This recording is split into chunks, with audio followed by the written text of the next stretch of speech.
Now, it sounds like you've been an entrepreneur or business has always been a part of your life. What was your first job? Do you remember the first time you got paid for something? Yeah, 10 cents an hour for shoveling snow when I was real young.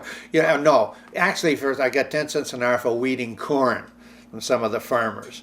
And yeah, on that, if you could find a job, a dollar a day during Depression was the average wage that a fellow got, and you had to be pretty good to even get that. And so that was fair. And then so I took in my homemade tractors. I'd made a plow on it, and I had a few accounts there.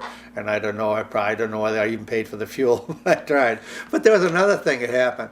We had a granite quarry that had been there for years and years and years. And during that time, they were building a new library in Quincy, Massachusetts, and they reactivated this old granite quarry. And gee, of course, I found that was probably 2 miles from the house. And gee, I got to know all the Finnish workers blowing the blasting. I was really interested in. They'd blow these big things out and then finish them off and so on. And I got to know these fellows, and particularly the blasting. I was really interested. And they used black powder, a 75% stick, and they warned me about handling the dynamite, getting the headache, and so on, the vasodilator effect of it, and the black powder and how they blast in caps, and so on and all that. So I kind of learned all of that. My dad wasn't too anxious, but I did. And consequently, right after that, they found when the job was finished, they terminated the job. And they had an old Buddha engine compressor and on there. That was they ran, everything was compressed air, the jackhammers and so on. I got pretty good with the jackhammer. But anyhow, they left everything in my barn, or my daddy's barn. I said, yeah, go ahead and use it. And we had, which was probably previous an old outhouse that was probably a quarter of a mile on our land down there. So they stored all the black powder there and the 75% stick and so on, and blasting caps. Well, they weren't kept there. They were kept somewhere else. So anyhow, I took it up on myself. There were rocks in a lot of the farmers' fields. So one farmer, excuse me, he said, well, yeah, I'll pay you to clean all the rocks out of my field. It was a good hay field. And they were, so I started out, and I worked half the summer. And I used my Model A Ford tractor by then to tow this big old SRAM compressor. And I still got a mark here because cranking it, you had to crank it by hand. I kicked one time and got me right here. I wondered didn't break a leg. But anyhow, I worked all summer. And I did all my own. I drilled my whole blasting and everything. And he had a brand new case tractor. Brand new, and something happened. I was a Model A Ford, I don't remember. But anyhow, I used his tractor to tow stuff in. And I put it where I normally would, and damn, a rock went up and landed right in the middle of his brand new case tractor. Well, I had to pay for that by the time I got through. I was out of the rock blasting business. But these are the things that happen. Again, as I say, life is fate, time, and circumstance. Yeah. A lot of people that come from your generation, that era of the Depression, have a different value system as far as money and the value of a dollar. And did your father teach you, or did you just learn that by yourself? I learned, but I tell you what I did was trapping. I learned my grandfather and my dad, both of them had trapped, so they had all the steel traps and so on. And we lived in a pond, right around a pond. It was probably about, maybe 4 acres, a real nice pond. We had muskrat in there and a few mink that would come through there, but lots of skunks that went in and red fox and so on. And muskrat were the most. I'd get 25 cents to $1.25 for a muskrat. And the skunks, but skunks were good because you might get the same price for a skunk and they were war, but they had fat on them, and we'd take the fat off the skunk and try it out in the frying pan. It didn't smell or anything like that. And then you'd take it into Boston, and there were drug companies in there, and they would buy that. It was like lanolin. It would go through the skin. They put wintergreen oil, and that was the rheumatism. And I got probably, I'd get a good fat skunk. That was $5. And most of them never realized that. So that was my most profitable. And then red fox, what we would do in the pond, we get 3 hussocks of grass in a line and put a dead chicken out in the first one, set the trap on the second, the fox would go out there. And my dad always taught me, he says, now you got to leave enough for next year. He says, don't take them all out, don't get greedy. And I got control, and I did very well. During Depression, you could do pretty well like that. And I had to take, I remember I could have $25 or something, the rest I had to put in a savings account, which I did. So that was a good lesson to me. Yeah. So you learned to be self-reliant. Right, Norfolk County Trust Company. I remember I had the account there, you bet. So your time in the military, did you go through a basic training? No, I did not, because I was already qualified. My basic training actually, of course, was my MTD training at Eastern. And what happened right after that, Of course, I got called up. I remember the morning, of course, the Japanese bomb. I was riding co-pilot on Eastern Airplanes, and we were going into Midway, and we really didn't know what happened, of course, till we landed. And then, of course, everybody told us what happened, and then I remember hearing Roosevelt on the radio. And then I went back to Atlanta, and I had orders when I got back to Atlanta.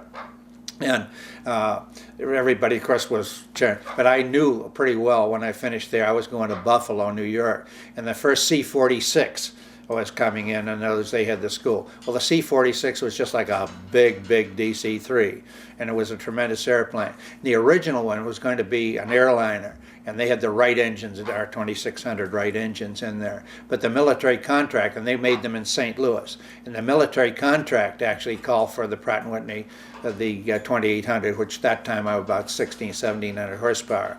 So what happened was, I got orders almost immediately. Well, first, there was really a screw-up, because when I got back there from that flight, I had orders to report to Devens, to the commanding officer for infantry. So, oh my God, I figured here I am in the infantry. So anyhow, I had to go by my orders. So I was prepared to take and ride eastern jump seat up to New York, and then northeast up to Boston, and from there I had that all arranged and checked out of the YMCA.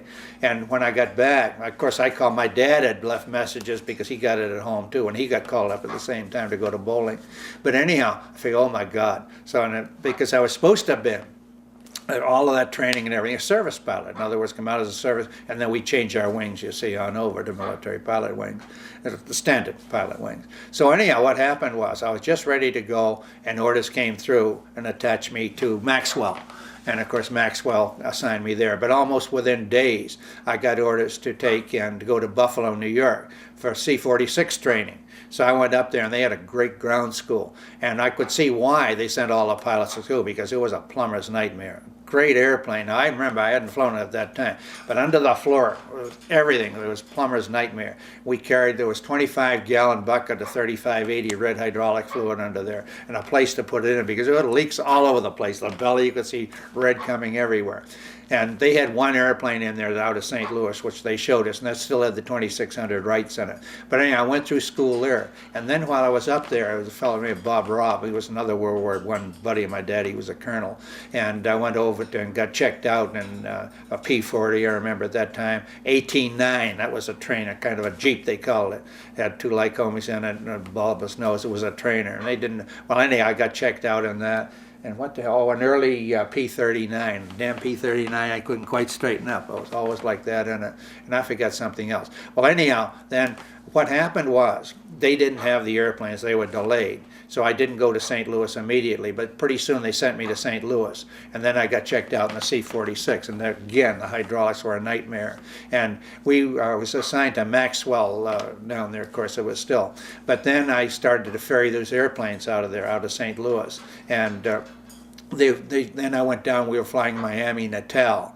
And down there, of course, we lost all of our natural rubber plantations in the Philippines.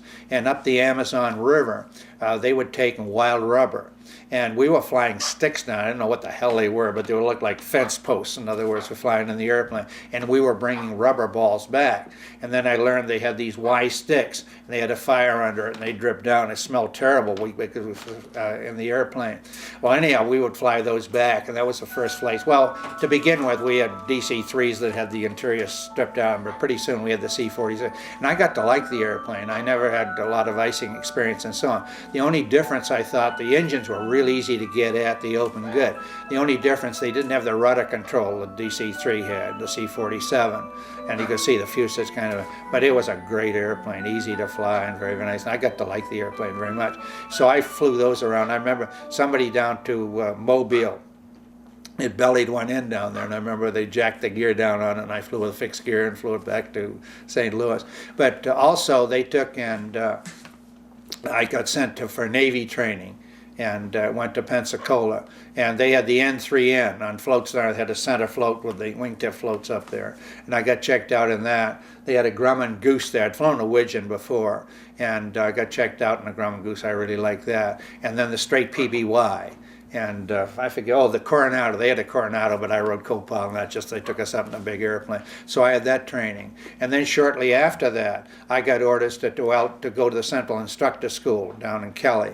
And I got down there, and supposed to go through. Well, they found out I had a lot of time and so on. And I guess probably within a week I was instructing in the Martin B-26. Now they call it the Widowmaker and all of these. The only thing with the B-26 you'll learn real quick, there was no ground effect. In other words, you flew that airplane right onto the ground, because if you didn't, she'd stall out and you'd have the gear right up through the wings in a fire. And a lot that happened over and over and over. So anytime you did that, you didn't fly it onto the ground. And of course that happened quite a bit. But the military guys really good. You could roll that airplane. It was a beautiful airplane. And then we got the C model. And the C model, oh, that was supposed to correct all of that. But hell, they added that much more weight and it still had the same thing. Because it still had the same wing. It was kind of a symmetric wing on it. But a great airplane. The military guys really liked them. So anyhow, I started that, and then I got checked out in the DB-7, which was the early 820, and the B-25, and a bunch of other things they had there.